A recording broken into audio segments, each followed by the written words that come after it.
गौरव, अब आप कीव पहुंच गए हैं। कीव में जो दिख रहा है, कोई भारी डिस्ट्रक्शन है? कीव के जो कुछ डिस्ट्रक्शन लगती है कि हाँ भाई यहाँ भारी गोलाबारी हुई है और डिस्ट्रक्शन है और चारों तरफ धुआं है, ऐसा कुछ लग रहा है कीव में? अभी जब हम राजधानी के अंदर जाएंगे सर, तब हम उसको और रिपोर्ट करेंगे, लेकिन जो हमारी लोकल यूनिट जो मतलब मारिया है और जुआन है, उन्होंने जो अपनी रिपोर्ट्स फाइल की हैं, उसमें तो कुछ इलाकों में एक भारी डिस्ट्रक्शन दिखा है।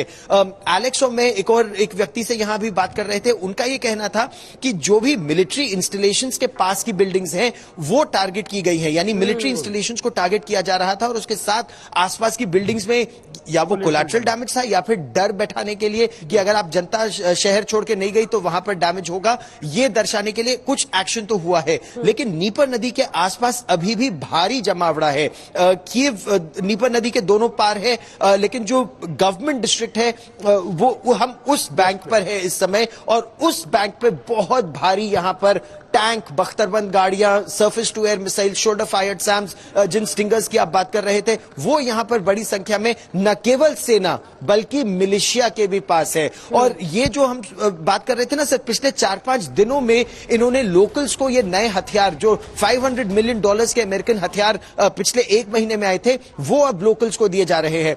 जैसे जनरल मेस्टन तो अफगानिस्तान में देख चुके हैं, जैसे आप अगर तालिबान चला सकता है वहां पर सरफेस टू एयर मिसाइल और हेलीकॉप्टर और लड़ाकू विमान गिरा सकता है रूस के, तो ऐसे ये कह रहे हैं हम लोग तो पढ़े लिखे हैं, हम भी कर सकते हैं, थोड़ा बहुत ही तो सीखना है। वैसे भी वो shoot and fire, aim and fire है surface to air missile.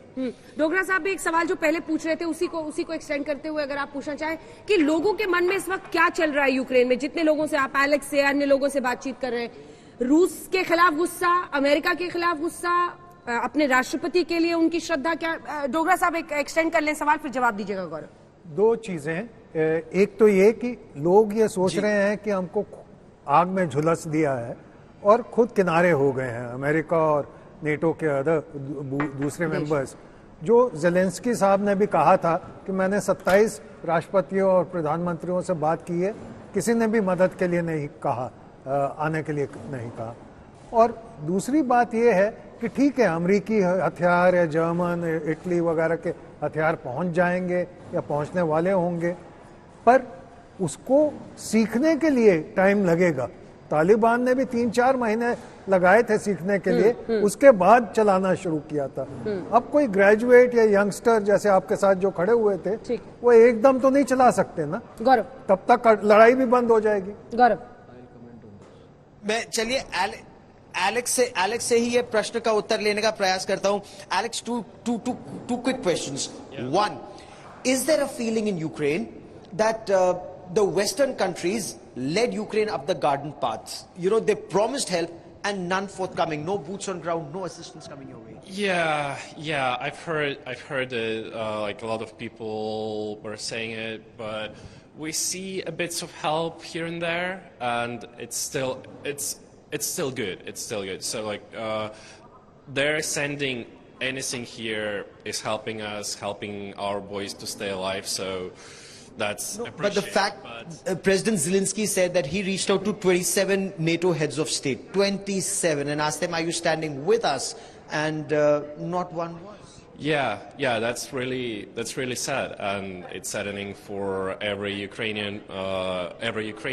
But we just hope that they will see that we're standing and that we require help. इनकी क्या सोच है गौरव? जल्दी से एक लाइन में real help, like more.